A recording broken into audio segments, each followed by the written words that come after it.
पापी गुणनिधि की कथा। हर हर महादेव। कथा को अंत तक जरूर सुने। ये कथा है एक पापी इंसान की जिसने बिना जाने ही शिव को प्रसन्न कर दिया और मोक्ष को प्राप्त हुआ। कांपिल्य नगर में यज्ञदत्त दीक्षित नामक एक ब्राह्मण रहते थे जो अत्यंत प्रसिद्ध थे। वे यज्ञ विद्या में बड़े पारंगत थे। उनका गुणनिधि नामक एक 8 वर्षीय पुत्र था। उसका यज्ञोपवीत हो चुका था और वह भी बहुत सी विद्याएं जानता था, परंतु वह दुराचारी और जुआरी हो गया। वह हर वक्त खेलता कूदता रहता था तथा गाने बजाने वालों का साथी हो गया था। माता के बहुत कहने पर भी वह पिता के समीप नहीं जाता था और उनकी किसी आज्ञा को नहीं मानता था। उसके पिता घर के कार्यों तथा दीक्षा आदि देने में लगे रहते थे। जब घर पर आकर अपनी पत्नी से गुणनिधि के बारे में पूछते तो वह झूठ कह देती कि वह कहीं स्नान करने या देवताओं का पूजन करने गया है। केवल एक ही पुत्र होने कारण वह अपने पुत्र की कमियों को छुपाती रहती थी। उन्होंने अपने पुत्र का विवाह भी करा दिया। माता नित्य अपने पुत्र को समझाती थी। वह उसे यह भी समझाती थी कि तुम्हारी बुरी आदतों के बारे में तुम्हारे पिता को पता चल गया तो वे क्रोध के आवेश में हम दोनों को मार देंगे। परंतु गुणनिधि पर माँ के समझाने का कोई प्रभाव नहीं पड़ता था। एक दिन उसने अपने पिता की अंगूठी चुरा ली और उसे जुए में हाराया। दैवयोग से उसके पिता को अंगूठी के विषय में पता चल गया। जब उन्होंने अंगूठी जुआरी के हाथ में देखी और उससे पूछा तो जुआरी ने कहा, मैंने कोई चोरी नहीं की है, अंगूठी मुझे तुम्हारे पुत्र ने ही दी है। यही नहीं बल्कि उसने और जुआरियों को भी बहुत सारा धन घर से लाकर दिया है। परंतु आश्चर्य तो यह है कि तुम जैसे पंडित भी अपने पुत्र के लक्षणों को नहीं जान पाए। यह सारी बातें सुनकर पंडित दीक्षित का सिर शर्म से झुक गया।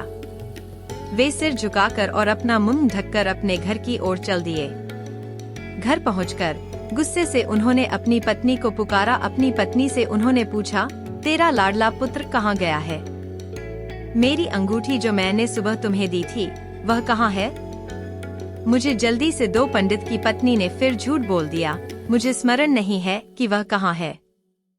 अब तो दीक्षित जी को और भी क्रोध आ गया।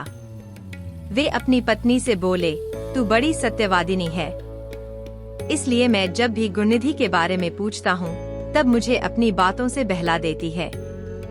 यह कहकर दीक्षित जी घर के अन्य सामानों को ढूंढने लगे, किंतु उन्हें कोई वस्तु न मिली क्योंकि वे सब वस्तुएं गुणनिधि जुए में हार चुका था। क्रोध में आकर पंडित ने अपनी पत्नी और पुत्र को घर से निकाल दिया और दूसरा विवाह कर लिया। जब यह समाचार गुणनिधि को मिला तो उसे अपने भविष्य की चिंता हुई। वह कई दिनों तक भूखा प्यासा भटकता रहा। एक दिन भूख प्यास से व्याकुल वह एक शिव मंदिर के पास बैठ गया। एक शिव भक्त अपने परिवार सहित शिव पूजन के लिए विविध सामग्री लेकर वहां आया था। उसने परिवार सहित भगवान शिव का विधि विधान से पूजन किया और नाना प्रकार के पकवान शिवलिंग पर चढ़ाए। पूजन के बाद वे लोग वहां से चले गए तो गुणनिधि ने भूख से मजबूर होकर उस भोग को चोरी करने का विचार किया और मंदिर में चला गया। उस समय अंधेरा हो चुका था, इसलिए उसने अपने वस्त्र को जलाकर उजाला किया। यह मानो उसने भगवान शिव के सम्मुख दीप जलाकर दीपदान किया था।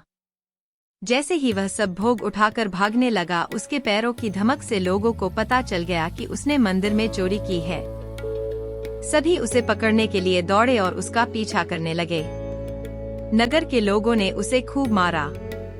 उनकी मार को उसका भूखा शरीर सहन नहीं कर सका। उसके प्राण पखेरु उड़ गए। उसके कुकर्मों के कारण यमदूत उसको बांधकर ले जा रहे थे। तभी भगवान शिव के पार्षद वहां आ गए और गुणनिधि को यमदूतों के बंधनों से मुक्त करा दिया। यमदूतों ने शिव गणों को नमस्कार किया और बताया कि यह बड़ा पापी और धर्म कर्म से हीन है। यह अपने पिता का भी शत्रु है।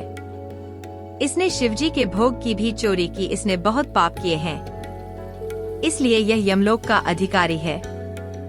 इसे हमारे साथ जाने दे ताकि विभिन्न नरकों को यह भोग सके। तब शिव गणों ने उत्तर दिया कि निश्चय ही गुणनिधि ने बहुत से पाप कर्म किए हैं, परंतु इसने कुछ पुण्य कर्म भी किए हैं जो संख्या में कम होने पर भी पाप कर्मों को नष्ट करने वाले हैं। इसने रात्रि में अपने वस्त्र को फाड़कर शिवलिंग के समक्ष दीपक में बत्ती डालकर उसे जलाया और दीपदान किया। इसने अपने पिता के श्रीमुख से एवं मंदिर के बाहर बैठकर शिव गुणों को सुना है और ऐसे ही और भी अनेक धर्म कर्म इसने किए हैं। इतने दिनों तक भूखा रहकर इसने व्रत किया और शिव दर्शन तथा शिव पूजन भी अनेकों बार किया है। इसलिए यह हमारे साथ शिवलोक को जाएगा, वहाँ कुछ दिनों तक निवास करेगा। जब इसके संपूर्ण पापों का नाश हो जाएगा तो भगवान शिव की कृपा से यह कलिंग देश का राजा बनेगा।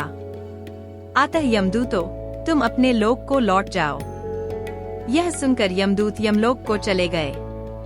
उन्होंने यमराज को इस विषय में सूचना दे दी और यमराज ने इसको प्रसन्नता पूर्वक स्वीकार कर लिया।